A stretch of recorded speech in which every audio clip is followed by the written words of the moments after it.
Hey guys, so here's just a quick little video on a bit of maintenance for your respirators. This one's a Pro Choice and I've just got the P2 filters in it.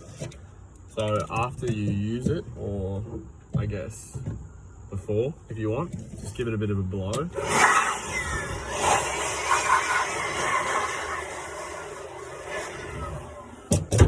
Basically just gets rid of any dust that's just sitting on there. Then what I'll do is I'll come back with some alcohol wipes.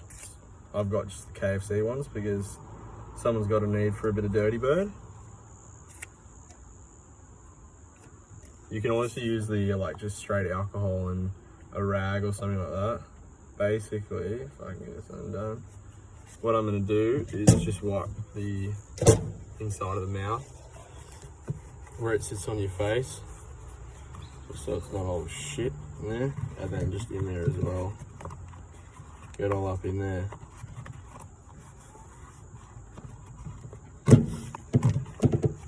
Alright, once you wipe it out, that's fucking filthy now. I just do the same on the outside as well, just over everything.